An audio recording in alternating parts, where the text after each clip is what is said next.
hey guys কি খবৰ আশা কৰিছে সকলোৱে ভাল মই সেইদিনাখনি এটা ভিডিঅ' দিছিলোঁ মই কি ৰেজিমেণ্ট পালোঁ মানে তাত বহুতে মোক কমেণ্ট কৰিছিলে যে তুমি মানে আছাম ৰেজিমেণ্ট কেনেকৈ পালা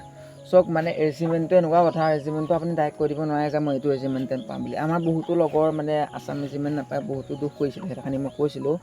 কিছুমানৰ হাইটৰ মেটাৰ কৰে আৰু আছাম ৰেজিমেণ্টৰ কিছুমান মানে কথা আছে আপোনালোকক কৈ আছোঁ মই আছাম ৰেজিমেণ্ট কেনেকৈ পাইছিলোঁ মানে কথাবোৰ এনেকুৱা চাওক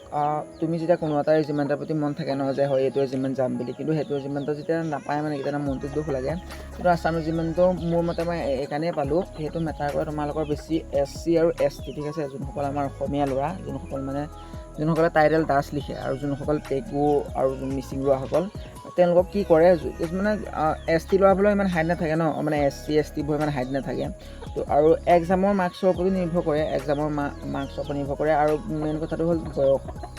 বয়সটো মেটাৰ কৰে ন আৰু বয়সটো মেটাৰ কৰে হাইট চাইট এইবোৰ মেটাৰ কৰে তাৰমানে সেইবোৰ মানে থাকিলে মানে যাব পাৰি মানে সেইটো ক্ষেত্ৰত মানে তোমালোকৰ মেইন হাইটটো মেটাৰ কৰে আৰু তোমালোকৰ কাষ্টটো মেটাৰ কৰে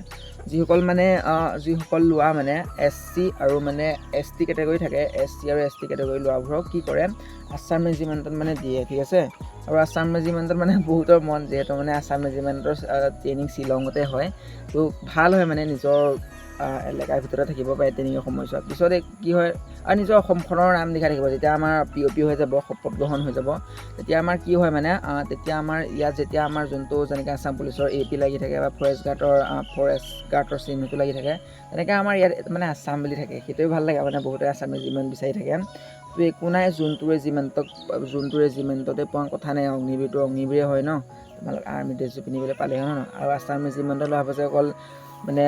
ওচৰতে ডিউটি কৰি থাকিব সেইটো কথা নাই চবৰে ডিউটি ছেইম তো চিন্তা কৰি নাথাকিবা আৰু মোক বহুতে সেইকাৰণে মই ভিডিঅ' দিওঁতে কিবা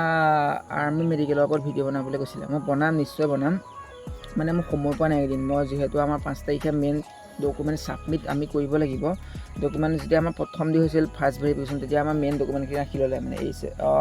মেট্ৰিকৰ ডকুমেণ্টখিনি আৰু তোমাৰ কাষ্ট মোৰ NCC চাৰ্টিফিকেট PRC চব ৰাখি ল'লে আৰু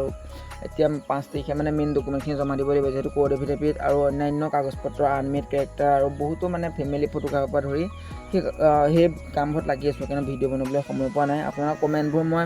যিমান পাৰোঁ সিমান ৰিপ্লাই দিবলৈ ট্ৰাই কৰোঁ বাৰু তথাপিও মই কিছুমানৰ ৰিপ্লাই দিব পৰা নাই আপোনালোকে বেয়া নাপাব কাৰণ মই একদম মানে কাগজ পত্ৰ কামত বিজি আছোঁ মানে যেতিয়া মোৰ কাম শেষ হ'ব বহুতে কৈ আছে আৰ্মি মেডিকেলৰ তোমাৰ কি মেডিকেল হৈছিলে